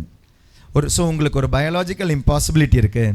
சிலவங்களை மன்னிக்க முடியல, சிலவங்க கிட்ட பேச முடியல, சிலவங்களை பார்த்தா சிரிக்க முடியல, சிலவங்க கிட்ட அந்த உறவு கொள்ள முடியல. பயாலஜிக்கல் என்னுடைய கணவர் குடிக்கிறவராக இருக்கிறார் ஃபாதர், என்னால் மன்னிக்கவே முடியல. என்னுடைய மனைவி அவங்களுக்கு தப்பான உறவுகள் இருக்குது, எனக்கு தெரிய வருது, என்னால் மன்னிக்கவே முடியல. என்னை அன்பு செய்யாத என் மனைவி, என்னை அன்பு செய்யாத என் கணவன், என்னை மதிக்காத என்னுடைய மகள், என்னை அன்பு செய்யாத என்னுடைய மகன், என்னை ஜெபத்தில் வளர்க்காத என்னுடைய அப்பா, என்னுடைய அம்மா, எனக்கு சொத்து கொடுக்காத என்னுடைய அண்ணன், சொத்தை ஏமாத்தன என்னுடைய தம்பி, என்னை கோர்ட்டு கேஸுக்குன்னு இழுத்துட்டு போன என்னுடைய அக்கா, மன்னிக்க முடியல, பேச முடியல, ஜெபிக்க முடியல, இவங்க கூட உறவு கொள்ள முடியல. Biological impossibility. ஏன் நீங்கள் தூய ஆவியானவர்கிட்ட ஜெபிக்கணும்? என் கட்டளைகளை கீழ்ப்படிய. உங்களுக்கு என் மீது அன்புண்டால் உங்களுக்கு என் கட்டளைகளை கீழ்ப்படிய முடியும். என்னுடைய கட்டளைகள் அப்படின்றது அவ்வளோ ஈஸியான கட்டளை கிடையாது. பழைய ஏற்பாட்டு கட்டளையை விட புதிய ஏற்பாட்டு கட்டளைகள் கடினமானது. It is very difficult to live the new testament commandments. It is very difficult. பழைய கட்டளை உங்களால் வாழ முடியும், கொலை செய்யாமல் இருக்க முடியும். யார் இத்தனை பேர் இருக்கிறீங்க? எத்தனை பேர் கொலை செஞ்சுருப்பீங்க? கண்டிப்பாக ஒரு ஆள் கூட செஞ்சுருக்க மாட்டீங்க. தெரிஞ்சோ தெரியாமலோ அபார்ஷன் செஞ்சுருக்கலாம், தெரிஞ்சோ தெரியாமலோ IVF செஞ்சுருக்கலாம், டெஸ்ட் டியூப் பேபிக்கெல்லாம் போயிருந்திருக்கலாம். அப்படிப்பட்ட சில கொலைகள் ரொம்ப எக்ஸ்ட்ரீமில் நம்ம போகிறோமே ஒழிய, இல்லைனா சாதாரணமாக யாருமே கொலை செஞ்சவங்க கிடையாது, இதுக்குள்ளே யாருமே கிடையாது. அப்போ நமக்கு ஒரு நிம்மதி இருக்குது, நான் நல்லவன். ஆனால் ஆண்டவருடைய இயேசுவினுடைய கட்டளை வரும்போது இஸ் கன்விக்டிங் யூ. பைபிள் அப்படி ஒரு வார்த்தையே இருக்கு இல்லையா? யோவான் 16 நினைக்கிறேன், 16, 7, 8 வசனம் நினைக்கிறேன். எடுத்து வாசி பாருங்கள். அதான் நினைக்கிறேன், இஃப் ஐம் ரைட். தூய ஆவியானவர் வரும்பொழுது உங்களுக்கு சில விஷயங்களை கற்றுத்தருவார். அந்த வசனமா? 16, 7, 8 வசனம் யோவான். நான் உங்களிடம் சொல்வது உண்மையே, நான் போவதால் நீங்கள் பயனடைவீர்கள். நான் போகாவிட்டால் துணையாளர் உங்களிடம் வரமாட்டார். நான் போனால் அவரை உங்களிடம் அனுப்புவேன். அவர் வந்து கரெக்ட், அவர் வந்து பாவம் நீதி தீர்ப்பு ஆகியவை பற்றிய உலகினர் கொண்டுள்ள கருத்துக்கள் தவறானவை என எடுத்து காட்டுவார். இப்ப பாத்தீங்களா, இவ்வளவு நேரம் உங்களுக்கு தெரிஞ்சுதான் இதெல்லாம் பாவம்னு? இல்ல, கோவப்படுறதெல்லாம் பாவமா கேட்டிருக்கோம் ஃபாதர். நீங்க சாதாரண உலகத்துக்கிட்ட போய் சொல்லி பாருங்க, கோவப்படுறது கொலைடா அப்படின்னா உங்களை பார்த்து சொல்லுவான், ஏன்னா லூசான்னு கேட்பான். பைபிள் சொல்லியிருக்குது, கோவப்படுறதே கொலை. உங்களுக்கு தீமை செய்பவர்களுக்கு தீமை செய்யு, நன்மை செய்பவர்களுக்கு நன்மை செய்யு, கண்ணுக்கு கண் பல்லுக்கு பல். இதாங்க பழைய ஏற்பாட்டு கட்டளைகள். புதிய ஏற்பாட்டு கட்டளைகளை வாழ, இயேசுவினுடைய கட்டளைகளை வாழ, இயேசுவின் மீது அன்பு கொண்டு இருக்கணும். அந்த இயேசுவின் மீது உள்ள அன்பு கொண்டிருந்தால் மட்டும் போதாது. இயேசு சொல்றாரு, அந்த அன்புக்கும் அந்த கட்டளை கீழ்ப்படிவதற்கு உனக்கு ஒரு வல்லமை வேண்டும். வல்லமை from inside, not from out side. உள்ளத்திலிருந்து ஒரு நெருப்பு வேணும். அந்த நெருப்பினுடைய பேர் தான் தூய ஆவியானவர். அந்த நெருப்பினுடைய, ஏன்னா இப்போ எத்தனை பேர் இங்கே இருப்பீங்க? நீங்கள் உங்களுக்கு ஒவ்வொருத்தருக்கும் தேவை ஒவ்வொன்றா இருக்குங்க. எல்லாருக்கும் தேவை ஒன்றே ஒரு ஆவியானவர் கிடையாது. நீங்கள் நல்லா கவனிச்சிங்கன்னா, பெந்தகோஸ்து திருவிழா அன்னைக்கு வந்தது ஒரு தூய ஆவியானவர். நல்லா கவனிங்க, வந்தது ஒரு தூய ஆவியானவர். ஆனால் 120 பேர் மேலேயும் தனித்தனியான அபிஷேகமான இறங்கினார். 120 பேர் மேலேயும் ஒன்றா ஒரே மாதிரியாக இறங்கலை.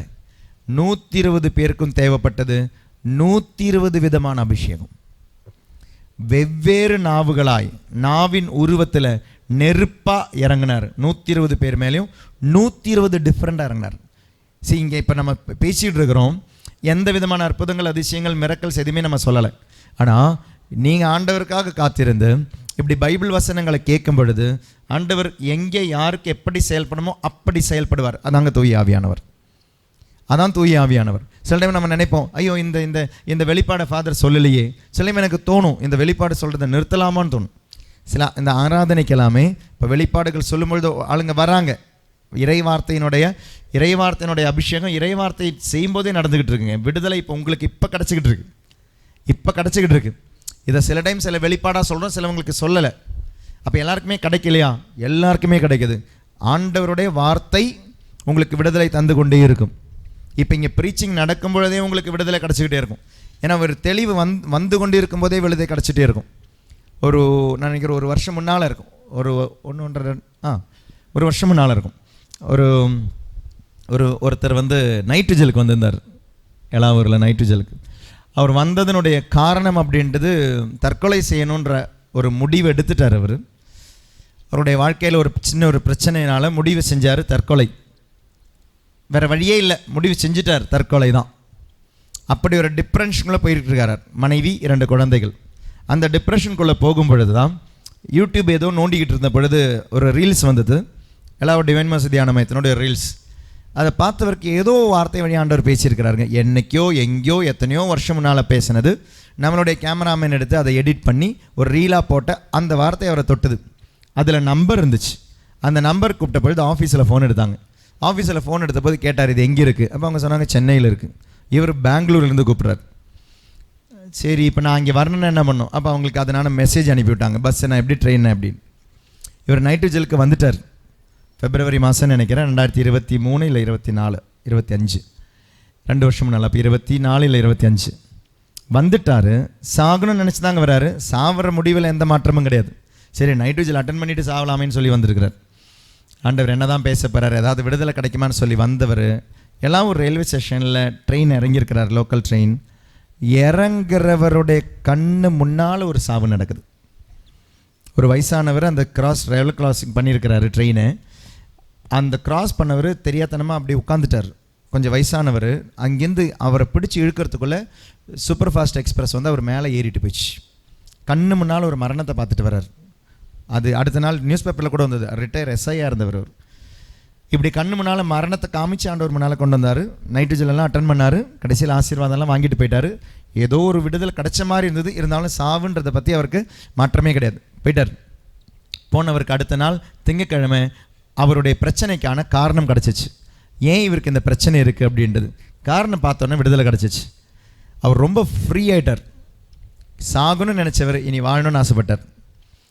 இதை பார்த்த இவருடைய குடும்பம், ஆண்டவர் ஏதோ ஒரு அற்புதம் இவருக்கு பண்ணியிருக்கிறாரு, என்னுடைய அண்ணனுக்கு என்னமோ பண்ணியிருக்கிறாரு, இந்த இடம் எங்கேன்னு பார்க்கணுன்னு சொல்லி அந்த குடும்பமே பெரிய ஒரு 10-20 பேர்கிட்ட ஒரு டெம்போ ட்ராவலர் எடுத்து அடுத்த மாதம் நைட்ரஜலுக்கு வந்துட்டாங்க. நைட்ரஜல் வந்தவர் அப்போ இவருடைய தம்பி. அவருக்கு வந்து அனுபவம் இல்லை, அண்ணனுக்கு அனுபவம். ஆண்டவர் விடுதலை தந்த இடம் ஒரு அனுபவம்.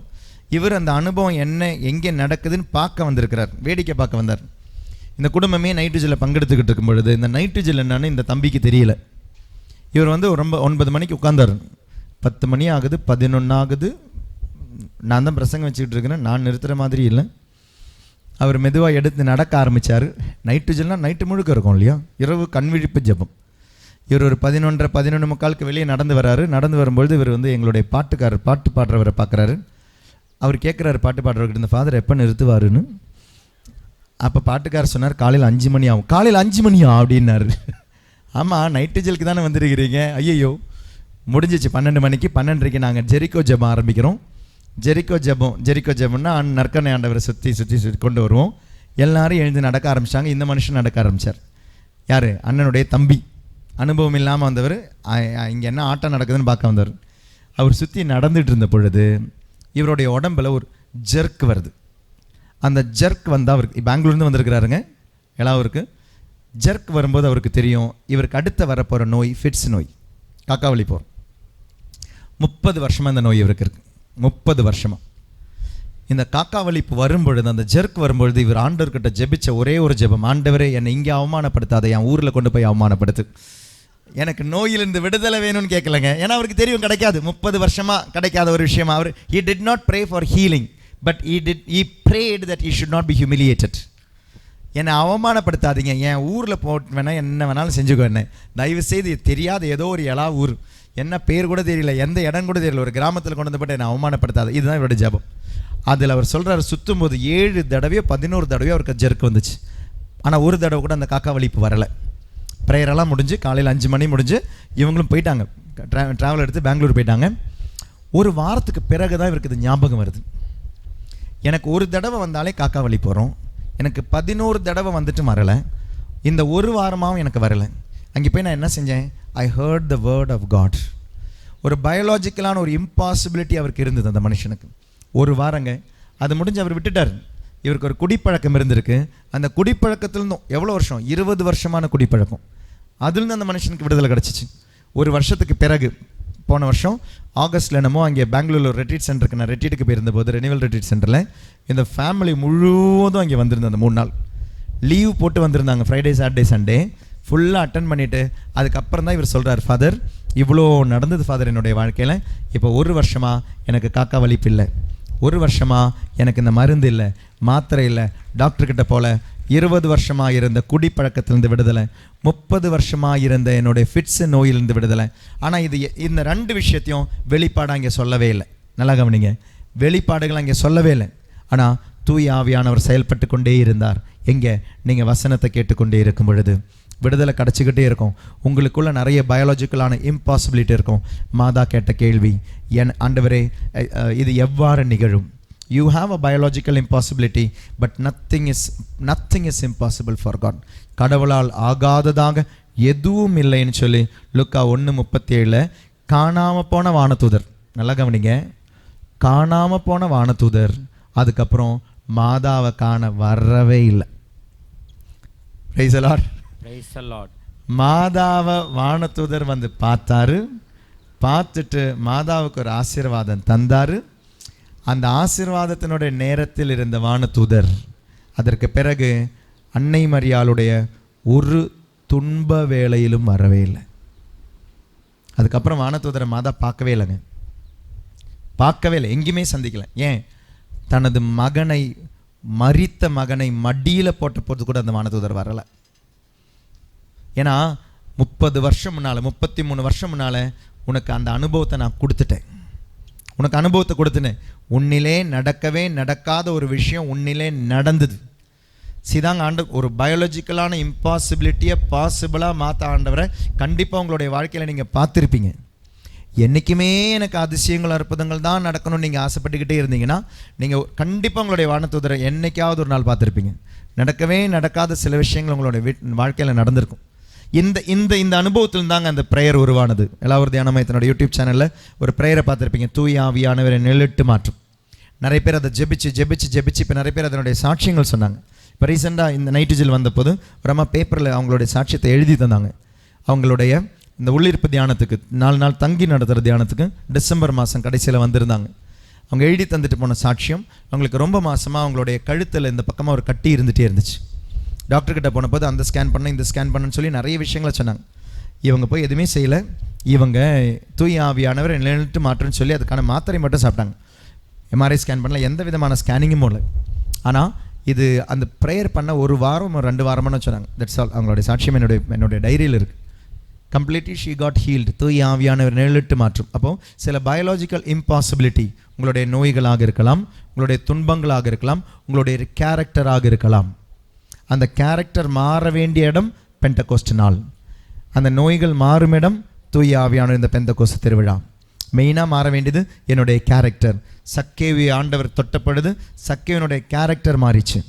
சமாரிய பெண்ணை ஆண்டவர் தொட்டப்படுது, சமாரிய பெண்ணுடைய கேரக்டர் மாறிச்சு. இமோஷனல் சேஞ்ச் கிடையாதுங்க, it was a character change.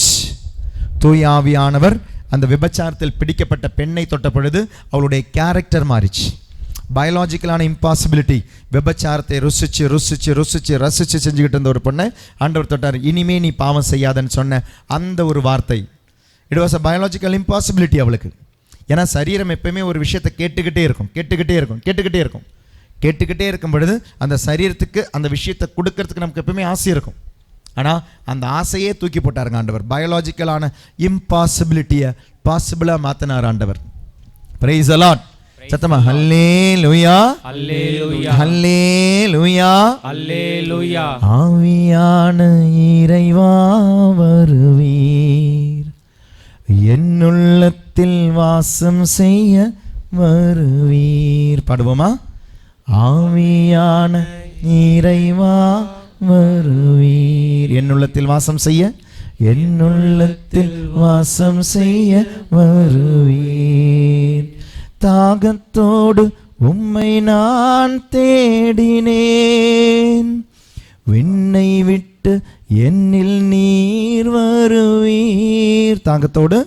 தாகத்தோடு உன்னை நான் தேடினேன், விண்ணை விட்டு என்னில் நீர், விண்ணை விட்டு என்னில் நீர் வருவீர். ஆவியான இறைவா வருவீர். என்னுள்ளத்தில் வாசம் செய்ய, என்னுள்ளத்தில் வாசம் செய்ய வருவீர். இதே ஒரு கேள்வியை, இது எவ்வாறு நிகழும் அப்படின்னு ஒரு கேள்வியை இந்த லூக்கா 1:34 மட்டும் கிடையாதுங்க, பைபிளில் இன்னொருத்தரும் கேட்டார். அது யோவான் நற்செய்தி 3ஆம் அதிகாரம் 1வது திருவசனம். உங்களுக்கு கிளியராக கேட்குதா? கிளியராக கேட்குதா? ஓகே. யோவான் 3:1. நிக்கதேமு ஒருவர் இருந்தார், அவர் பெயர் நிக்கதோம். அவர் யூத தலைவர்களுள் ஒருவர். சரி. அவர் ஓர் இரவில் இயேசுவிடம் வந்து, ரபி, நீர் கடவுளிடமிருந்து வந்த போதகர் என்பதை நாங்கள் அறிவோம். கடவுள் தம்மோடு இருந்தால் அன்றி நீர் செய்யும் இவ்வருள் அடையாளங்களை யாரும் செய்ய இயலாது என்றார். முடியாது. இயேசு அவரை பார்த்து, மறுபடியும் பிறந்தால் அன்றி எவரும் இறையாட்சியை காண இயலாது, மிக உறுதியாக உனக்கு சொல்கிறேன் என்றார். மறுபடியும் பிறந்தால் தான் உனக்கு இறையாட்சியை காண முடியும். எப்படி பிறக்க முடியும்?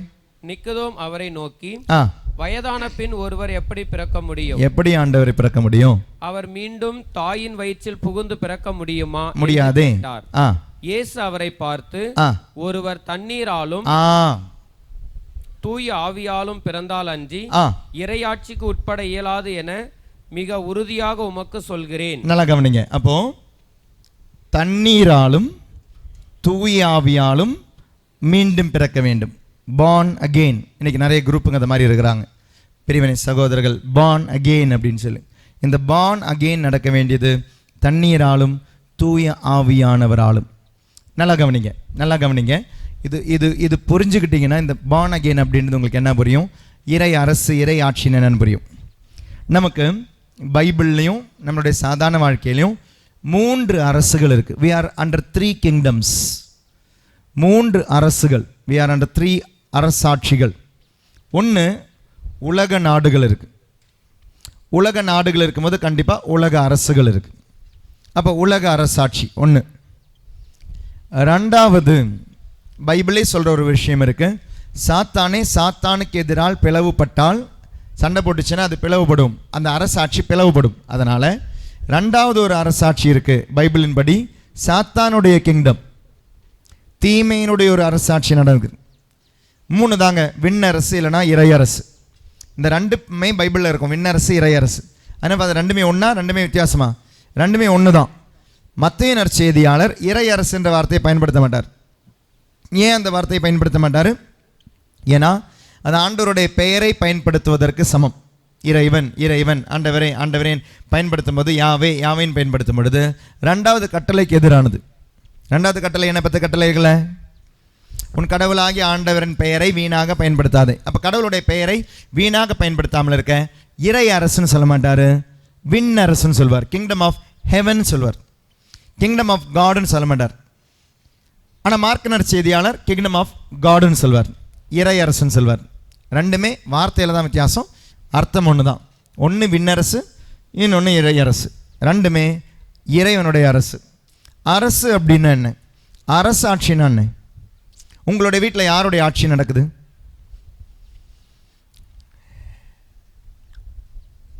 ஏன் சிரிக்கிறீங்க?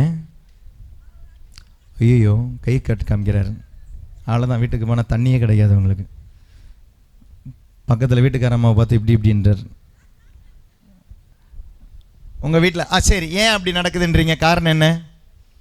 ஏன் உங்களுடைய வீட்டுக்கார அம்மாவனுடைய ஆட்சி நடக்குது, மனைவியினுடைய ஆட்சி நடக்குதுன்னு சொல்கிறீங்க? அவங்க சொல்கிறது தான் நடக்கும். சரி, அப்போ உங்களுடைய வீட்டில் உங்களுடைய கணவருடைய ஆட்சி தான் நடக்குது அப்படின்னா அதனுடைய அர்த்தம் என்ன?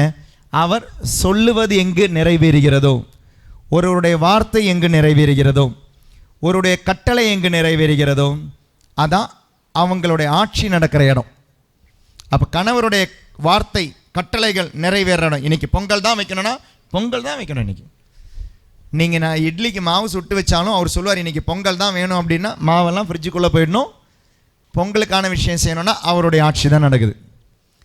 அவருக்கு பொங்கல் சாப்பிடணும்னு ஆசை இருக்குது, நீங்கள் சொல்கிறீங்க இன்றைக்கி நான் உங்களுக்கு கஞ்சி தான் வச்சு தருவேன் அப்படின்னா, சரிம்மா இருக்கிறதா கொடுமா அப்படின்றது யாருடைய வார்த்தை நிறைவேறுகிறதோ அவருடைய ஆட்சி நடக்குதுன்னு அர்த்தம். இல்லை இன்றைக்கி நிறைய வீட்டில் அப்பா அம்மாவனுடைய ஆட்சி கிடையாது, இதோ வீட்டில் பொடிசுங்க இருக்குதுங்க, வாழ்ந்துருங்க, அதுங்களுடைய ஆட்சி தான் நடக்குது. அதுங்க சொல்லும் இன்றைக்கி என்ன சமைக்கணும்னு, அதுங்க சொல்லும் என்ன ஃப்ரிட்ஜ் வாங்கணும்னு, அதுங்க சொல்லும் என்ன பைக் வாங்கணும்னு, அதுங்க சொல்லும் எங்கே வாடகைக்கு வீட்டுக்கு போகணுன்னு, அதுங்க சொல்லும் எத்தனை பெட்ரூம் வேணும்னு. அப்போ யாருடைய ஆட்சி?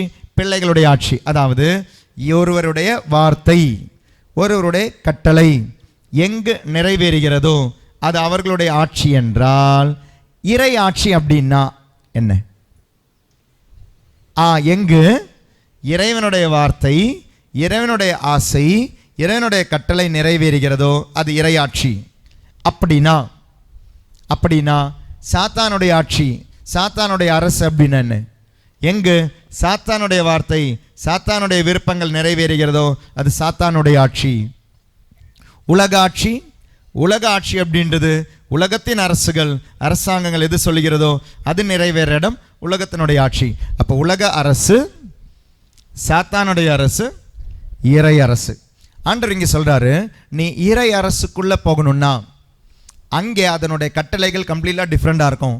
உலக நாடுகளுடைய கட்டளைகளை போலவோ the standard of the morality, the standard of life of the world is different from the standard of the world, the morality of the kingdom of God.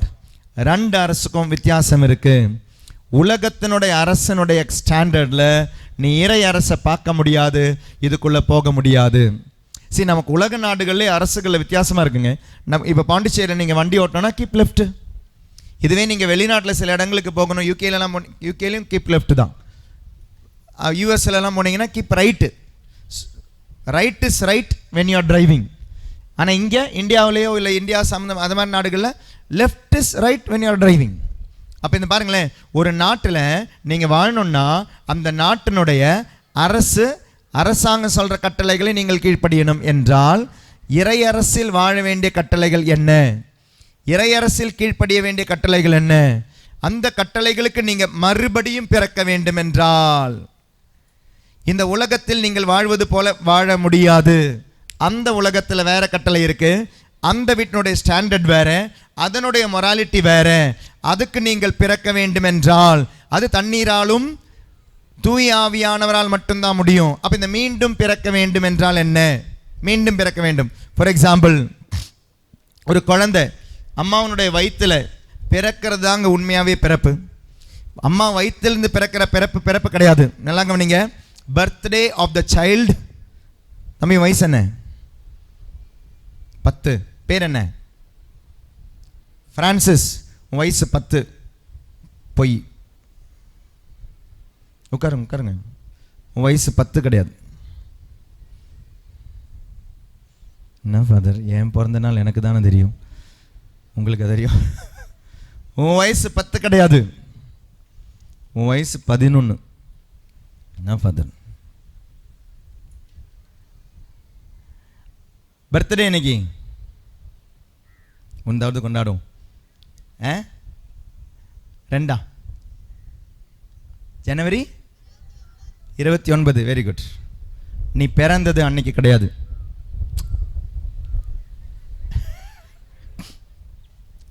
இதுக்கு முன்னால் 9 மாதம் நம்ம கணக்கிலே வைக்கிறது கிடையாதுங்க.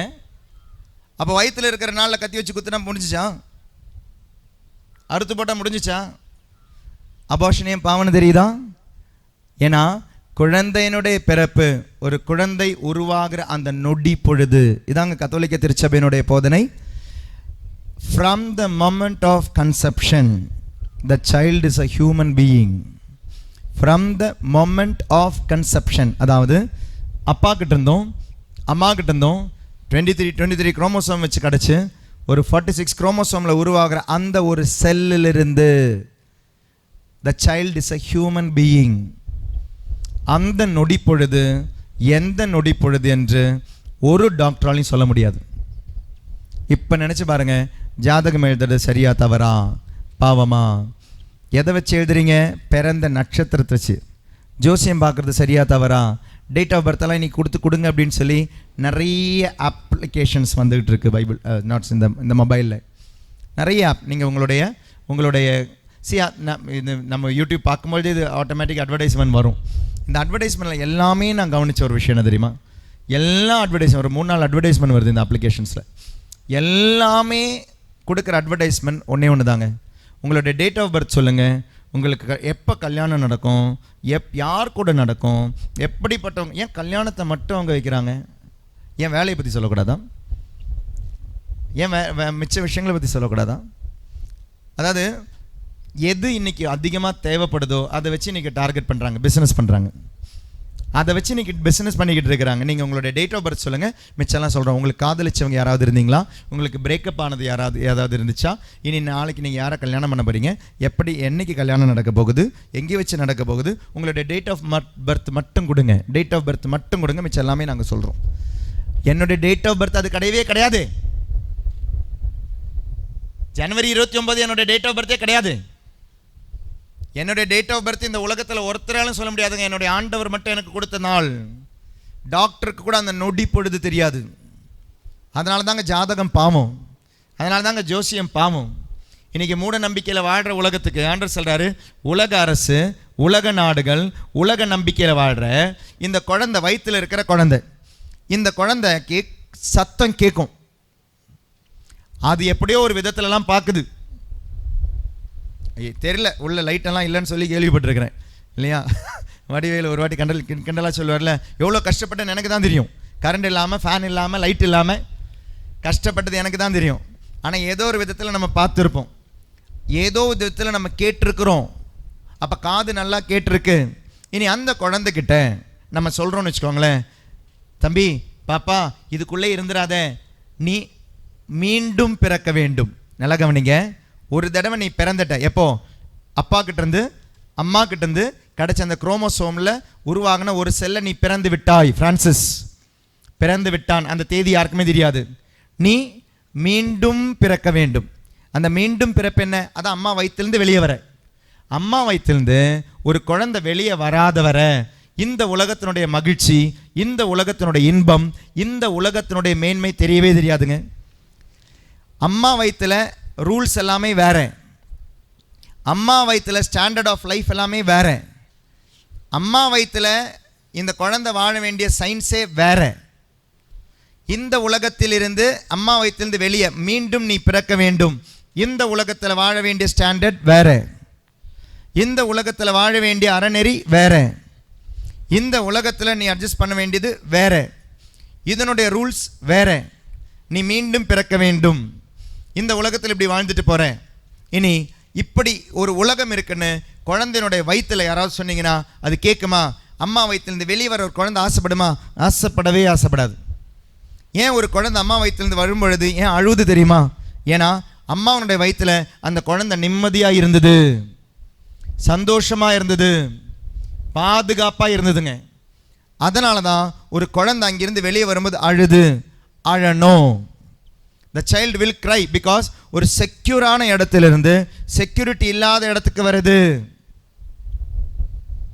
செக்யூரான இடத்திலிருந்து செக்யூரிட்டி இல்லாத இடத்துக்கு வருது. அதனால தான் அந்த குழந்தை அழுவுது.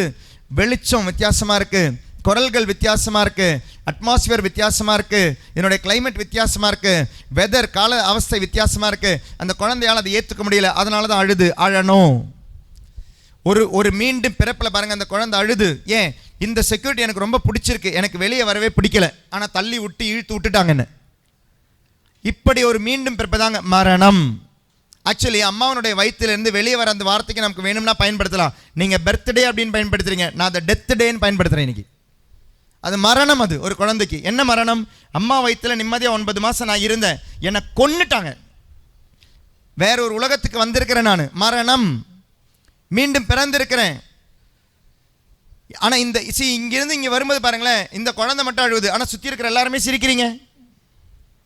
இதே மாதிரி தாங்க உங்களுடைய இந்த உலகத்திலிருந்து அடுத்த உலகத்துக்கு போகும்போது நம்ம சொல்கிற வார்த்தை மரணம். நீங்களும் உங்களை சுற்றி இருக்கிறவங்க, அந்த உலகத்தை பார்க்காதவங்க அழுவீங்க. சப்போஸ் இந்த வயிற்றில் ட்வின் பேபி இருந்துச்சுன்னு வச்சுக்கோங்களேன், ஃபர்ஸ்ட் ஒருத்தன் வெளியே வந்துட்டான், அந்த வெளியே வரும்போது உள்ளே இருக்க அழுவான், கண்டிப்பாக அழுதுருப்பான், ஐயோ செத்து போயிட்டானே செத்து போயிட்டானே செத்து போயிட்டானேன்னு. ஆனால் செத்தவனுக்கு தெரியும், நான் சாகலை, நான் பிறந்திருக்கிறேன். It is not death day, it is a birthday. நான் மீண்டும் பிறந்திருக்கிறேன். அடுத்து அவனும் வரும்போது அவனுக்கு தெரியும், இன்னைக்கு நீ நாளைக்கு நான். பிரைஸ் தி லார்ட், ஹல்லேலூயா. மீண்டும் பிறக்க வேண்டும். இப்படி ஒரு மீண்டும் பிறப்பு தாங்க நம்மளுடைய இந்த உலகத்திலிருந்து அடுத்த உலகத்திற்கு. அந்த ஸ்டாண்டர்ட் ஆஃப் லைஃப் வேற, அந்த கட்டளைகள் வேற, அந்த வாழ்வு வேற. இதான் இயேசு சொன்னாரு, என்னை நீ அன்பு செய்தால் என் கட்டளைகளை கீழ்ப்படிவாய். என் கட்டளைகள் அப்படின்றது இந்த உலகத்தில் மட்டும் வின்னர்ஸ் கிடையாதுங்க, அடுத்த உலகத்தில் வின்னர்ஸ் கிடையாது. அந்த அடுத்த உலகத்தினுடைய வின்னர்ஸ் இந்த உலகத்தில் உன்னால வாழ முடியும். அது வாழணும்னா மீண்டும் நீ பிறக்க வேண்டும். எங்கு, எப்படி பிறக்க வேண்டும்? By water and by Holy Spirit you are to be born again. The standard of the life of the kingdom of God is different. இந்த இறையரசனுடைய கிங்டம் வாழ்வது அவ்வளவு ஈஸி கிடையாது. இறையரசனுடைய ஸ்டாண்டர்ட் ஆஃப் லைஃப் வாழ்வது அவ்வளவு ஈஸி கிடையாது. ஆனா வாழ முடியும். எப்போ? தூய ஆவியானவரால் இந்த உலகத்தில் பிறந்தால். இந்த உலகத்திலே பிறந்தவர்களுக்கு, ஆண்டவரை அன்பு செய்பவர்களுக்கு ஆண்டவர்களை கட்டளை கீழ்ப்படிய முடியும். கண்ணுக்கு கண், பல்லுக்கு பல், அது பழைய ஏற்பாடு. தீமை செய்பவர்களுக்கு நன்மை செய்ய முடியும். That is the standard of the life of the kingdom of God. இறையரசனுடைய ஒரு நற்செய்தி அது, இறையரசனுடைய ரூல் அது, இறையரசனுடைய ஸ்டாண்டர்ட் அது. இதுக்காக தாங்க பெந்தகோஸ்து திருவிழா. இடுப்பு வலி மாறத்துக்கு, தலைவலி மாறத்துக்கு, கைவலி மாறத்துக்கு கிடையாதுங்க பெந்தகோஸ்து திருவிழா. Praise the Lord. தூய ஆவியானவரை நீ பெறுவது, நீ தூய்மையாக்கப்படுவதற்காக. To become holy, God is giving you the Holy Spirit. அற்புதங்களை அதிசயங்களை செய்வதற்காக மட்டுமல்ல. You need Holy Spirit. பயாலஜிக்கலான இம்பாசிபிலிட்டியை பாசிபிலிட்டா மாத்திரத்துக்காக தூய ஆவியானவர் வேணும். உலக அரசியல, உலகத்தினுடைய கிங்டத்துல, உலகத்தினுடைய ஸ்டாண்டர்ட்ல, உலகத்தினுடைய ரூல்ல வாழ்றவனுக்கு வின்னர்ஸின் ரூல்ல வாழ்றதுக்கு தூய ஆவியானவர் வேணும். இந்த உலகத்தில் அரசனுடைய ஆள்களுக்கு சொன்னா புரியாது. இந்த உலகத்தினுடைய ஸ்டாண்டர்ட்ல லைஃப்ல வாழ்றவங்களுக்கு சொன்னா இது புரியாது. எப்போது என்னைக்காவதான ஃபாதர் ஒரு பெக்கு, எப்போதான ஃபாதர் ஒரு பஃப், என்னைக்கோ ஒரு இன்ப துன்பங்கள் வரும் பொழுது தப்பான ஒரு வழிக்கு போறேன், அதெல்லாம் தப்பு இல்லை ஃபாதர். கால் கேர்ள்ஸ் மட்டும் தான் கேள்விப்பட்டிருக்கேன், கால் பாய்ஸ் இருக்கிறாங்க. நம்மளுடைய ஸ்டாண்டர்ட் ஆஃப் லைஃப் உலகத்தினுடைய போது பாருங்க. இதெல்லாம் நான் சொல்கிறது எல்லாமே ஹிஸ்டாரிக்கலாக இப்போ நடந்துக்கிட்டு இருக்கிற விஷயம். ஒரு நைட்டுக்கெல்லாம் இந்த பையனுக்கெல்லாம் போகணும் 25,000 rupees. பெண்களுக்கு கூட அவ்வளோ கிடையாது. இனி கொண்டு வரது யார் தெரியுமா? கணவரே கொண்டு வருவார். அப்படி போகுது. ஐயோ ஃபாதர் வெளிநாடெல்லாம் கிடையாதுங்க. பெங்களூர், சென்னை, பெங்களூர் இதெல்லாமே நியூஸ் பேப்பரில் வர விஷயங்கள். இதெல்லாமே ரகசியமான விஷயங்கள் எல்லாம் கிடையாது. கணவரே கொண்டு வருவார், மனைவிக்கு ஒரு ஆளை கண்டுபிடிச்சி கொண்டு வருவார். ஒரு நைட்டெல்லாம் 5,000, 10,000, 15,000, 20,000. யோசிச்சு பாருங்க. உலகத்தினுடைய ஸ்டாண்டர்ட், உலகத்தினுடைய ரூல்ஸ், இதெல்லாம் பாவம் இல்லை. sin is becoming normal. sin is becoming normal. அப்போ இந்த உலகத்திலிருந்து நீ மறுபடியும் பிறக்க வேண்டும். அந்த மறுபடி பிறந்து அந்த உலகத்தில் நீ வாழும்பொழுது அந்த ஸ்டாண்டர்டை இந்த உலகத்திலே நீ வாழணும்னா உனக்கு தேவையா தூய ஆவியானவர். நாக்கில் போதையப்படாமல், வாழ்க்கையில் போதையப்படாமல், கண்ணில் போதை இல்லாமல், காதுகளில் போதை இல்லாமல், தவறான போதைகள் இல்லாமல் இந்த உலகத்திலே நீ வாழ்வதற்கு உனக்கு தேவை ஒரு பயாலஜிக்கலான இம்பாசிபிலிட்டியை பயாலஜிக்கலாக பாசிபிளாக மாற்ற உனக்கு தூய ஆவியானவர் தேவை. மன்னிக்க முடியாதவங்களை மன்னிக்க, வெறுப்பு இருக்கிறவங்களுக்கு மன்னிக்க, உன்னை காயப்படுத்தியவர்களை மன்னிக்க, பயாலஜிக்கலாக இம்பாசிபிளான சில விஷயங்களுக்கு பாசிபிளாக மாற்ற தூய ஆவியானவர் தேவை. ஏன் தூய ஆவியானவரோட ஜெபிக்க வேண்டியன்னு புரியுதா? சில சங்கடங்கள், சில வருத்தங்கள், ஃபாதர் என்னால் முடியல, சோர்ந்து போய் நிற்கிறேன், ஒன்றுமே இல்லாமல் ரொம்ப கஷ்டப்படுறீங்களா? பயாலஜிக்கல் இம்பாசிபிலிட்டிங்க. பாவம் மட்டும் கிடையாதுங்க, சில காயங்கள், சில பயங்கள், இதிலிருந்து வெளியே வர you need Holy Spirit. You need to pray to the Holy Spirit. ஒரு பெந்தெக்கோஸ்து அனுபவத்திற்காக மீண்டும் அந்த மேல்மாடி அறைக்கு போகும். அந்த மேல்மாடி அறையில் வந்தது ஒரே குரூப்பாக வரலைங்க. ஒவ்வொருத்தருக்கும் என்னென்ன தேவையோ அப்படி வந்த தூய ஆவியானவர் தான். ஒவ்வொருத்தருக்கும் என்னென்ன தேவையோ அது தூய ஆவியானவர் வந்தார். 120 பேர் மேலேயும் டிஃப்ரெண்டாக தான் வந்தார். Praise the Lord. Hallelujah, hallelujah, hallelujah. ஆராதனைக்கு வந்திருக்கிறீங்க, முழுமையாக பங்கெடுங்க, ஆசைப்படுங்க. ஃபஸ்ட்டு இதுக்காக தூய ஆவியானவர் வேணும்னு ஆசைப்படுங்க. சரி, நான் சொல்கிற ஒரு கிறிஸ்டியானிட்டியினுடைய டீச்சிங் வேறு லெவலில் நான் சொல்லிகிட்டு இருக்கிறேன். உங்களுக்கு அது புரியுதான்னு தெரியல. நம்ம சாதாரணமாக எப்பவுமே சொல்கிற விஷயம் கிடையாது. ஒரு கேரக்டர் சேஞ்சுக்காக ஆசைப்பட்டு இந்த 1 மணி நேரம் உங்ககிட்ட பேசிகிட்டு இருந்தேன். ஒரு கேரக்டர் சேஞ்ச், ஒரு ஃபிசிக்கல் சேஞ்சுக்காக, ஒரு நோய்களுடைய சேஞ்சுக்காக கிடையாது. இப்படி நடக்கும்போது இன்னொரு ஃபாதர் ஃபாதர் வருவார் இல்லையா? சரி, இப்போ குடிப்பழக்கத்தோடு வந்த ஒருத்தர் இருக்கலாம். நீங்கள் குடிப்பழக்கத்திலிருந்து விடுதலையாக, நல்லா கவனிங்க, ஒருத்தர் ஒரு குடிப்பழக்கத்திற்கு அடிமையாகும் பொழுது அந்த குடிப்பழக்கத்தின் வழியாக வர ஒரு ஈவில் ஸ்பிரிட் இருக்குது. There is a spirit attached with every sin. நீங்கள் பொய் பேசுகிற பழக்கம் இருக்கா, அந்த பொய் பேசுகிற பழக்கத்தோடு அட்டாச்ட் ஆகிற ஒரு ஈவில் ஸ்பிரிட் இருக்குது. சேட்டன் அப்படின்றது ஒன்று தான், ஆனால் ஈவில் ஸ்பிரிட்ஸ் அப்படின்றது மெனி. அதனால தான் 2000 6000 அந்த துஷ்டாத்மாக்கள் நாங்கள் பண்ணிக்குள்ளே போயிட்டா. இப்போ 6000 ஈவில் ஸ்பிரிட்ஸ், லெகியோன் பிடித்திருந்தவன், அது ஈவில் ஸ்பிரிட்ஸ். சாத்தான் ஒருத்தன் தான், ஆனால் செம்மையாக MBA படிச்சிருக்கிறான். MBS காலேஜ் நடத்திக்கிட்டு இருக்கணும், செம்ம பிஸ்னஸ் அட்மினிஸ்ட்ரேஷன். எனக்கு எல்லாரையும் பார்த்துக்க முடியாது, அதனால் ஒவ்வொருத்தருக்காக ஒவ்வொரு ஆவியை கொடுத்துருவான். நீ சாப்பாட்டினுடைய பேராசையில் போ, அழிஞ்சு போ. நீ வந்து பணத்தினுடைய பேராசையில் அழிஞ்சு போ. அதனால் ஒவ்வொருத்தருக்கும் ஒரு டிபார்ட்மெண்ட் பிரித்து கொடுத்துருக்குறான். அப்போது குடிப்பழக்கத்துக்கு அடிமையார் ஒருத்தர், அந்த குடிப்பழக்கத்தோடு இணைந்து அவர் கூட வர ஒரு விஷயம் இருக்குங்க, தட் ஸ்பிரிட் ஆஃப் தட், அந்த டிமானிக் ஸ்பிரிட். இனி இந்த டிமானிக் ஸ்பிரிட் வந்து இவருடைய குடும்பத்தை தான் அழிக்கும். நீ குடிக்கிறது லிவர் அழிக்கும். லிவர் அழிக்கிறது பிசாசு கிடையாது. Price the Lord. லிவர் அழிக்கிறது பிசாசு. நம்ம தப்பான ஒரு விஷயத்தை சாப்பிட்டோன்னா அது நம்முடைய உடல் உறுப்பு அழிக்கும். இது அழிக்கிறது பிசாசு கிடையாது. நல்லா கவனிங்க. இது ஆனால் இந்த குடிப்பழக்கத்தால் அழியிறது என்ன தெரியுமா? குடும்பம் அழியும். சிலவங்களுக்கு லிவர் அழியும். சிலவங்க சொல்கிறீங்களே, நான் குடிச்சிட்டும் எதுவுமே நடக்கலையே ஃபாதர், நல்லா தானே இருக்கிறேன் அப்படின்றாங்க. குடித்தா அழியிறது 2 விஷயம். 1 உடம்பு, 2 அதாவது உடம்பு உறுப்புகள். 2 அப்படின்றது குடும்பம், உன்னுடைய தன்மானம், உன்னை சுற்றி இருக்கிற உன்னுடைய நல்ல பேரெல்லாம் அழியும். நீங்கள் ஒரு பாவத்தை விடும் பொழுது, நல்லா கவனிங்க ஃபாதர், நான் ப்ரேயர் பண்ணேன், நான் குடியை நிறுத்திட்டேன், நான் இந்த பாவத்தை விட்டுட்டேன் ஃபாதர், ஆனால் எனக்கு இந்த லிவர் பிரச்சனை மாறலையே நீங்கள் சொல்கிறதுக்கான பதில் நான் சொல்கிறேன். உன்னுடைய தப்பான சில உறவுகள், தப்பான பழக்கங்கள் உடல் உறுப்புகளை பாதிக்கும். அதே போல் உன்னுடைய ஆன்மாவையும் பாதிக்கும், உன்னுடைய குடும்பம் உறவுகளை பாதிக்கும். ஒரு பாவத்தை நீ விட்டு கொடுக்கும் பொழுது கண்டிப்பாக இதிலிருந்து விடுதலை கிடைக்கும். எதிலிருந்து? ஆன்மீகமான சில பாவங்கள் வந்திருக்கு இல்லையா, ஆன்மீகமான சில கட்டுகள் இருக்கு இல்லையா, இதிலிருந்து விடுதலை கிடைக்கும். சில டைம் எதிலிருந்து விடுதலை கிடைக்காது? லிவர் நோயிலிருந்து விடுதலை கிடைக்காது. சில டைம் இதிலிருந்து கிடைக்கலாம். Price the Lord. ஃபாதர், நான் ஜெபிச்சோம், எனக்கு லிவர் நோயிலிருந்து விடுதலை கிடைக்கலையே அப்படின்ற ஒரு வார்த்தை நாளைக்கு உங்கள் வாயிலிருந்து வராது. எப்போ நீங்கள் உண்மையாக தூய ஆவியானவருக்காக ஜெபிச்சு இறை அரசனுடைய ஸ்டாண்டர்டில் வாழ, ஆண்டவரை அன்பு செய்ய, ஆண்டவருடைய கட்டளைகளை கீழ்ப்படிய இந்த டாக் உங்களுக்கு புரிஞ்சுதுன்னா, நான் சொன்ன இந்த 1 மணி நேரம் உங்களுக்கு டாக் புரிஞ்சுதுன்னா, நீங்கள் கண்டிப்பாக ஆண்டவரை பழிக்க மாட்டீங்க. நீங்கள் ஏற்றுப்பீங்க. நான் குடித்தேன், என்னோடய லிவர் போச்சு. நான் பொய் சொன்னேன், இன்றைக்கி என் குடும்பம் கெட்டு போச்சு. நான் தப்பான படங்களை பார்த்தேன், தப்பான உறவுகள் இருந்தேன், என்னுடைய பிள்ளைகள் இன்றைக்கி தப்பாக போகிறாங்க. எனக்கு புரியுது. நான் பாவத்திலிருந்து விடுதலை ஆகும் பொழுது சில விஷயங்கள் ஆண்டவர் சரி செய்வார், சில விஷயங்கள் சரி செய்ய மாட்டார். Price the Lord.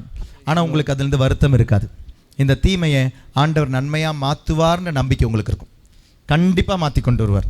சில டைம் உடல் நோய்கள் விடுதலையாக இருக்கலாம், உங்களுடைய குடும்பத்தினுடைய கட்டுகள் விடுதலையாக இருக்கலாம். மதுபானம் கொடுத்த சில விஷயங்கள் இருக்குது உங்களுடைய உடலுக்கு, உங்களுடைய உடல் உறுப்புகளுக்கு. சில டைம் ஆண்டவர் அதை கட் பண்ணாமல் வச்சிருப்பார், ஆனால் மாற்றி கொண்டு வரலாம். எந்த விஷயம் வேணாலும் உங்களுக்கு நடக்கலாம். தூய ஆவியானவர் என்ன விரும்புகிறாரோ அதை ஏற்றுக்கொள்ள உங்களுடைய மனசு ரெடியாக இருக்கும்.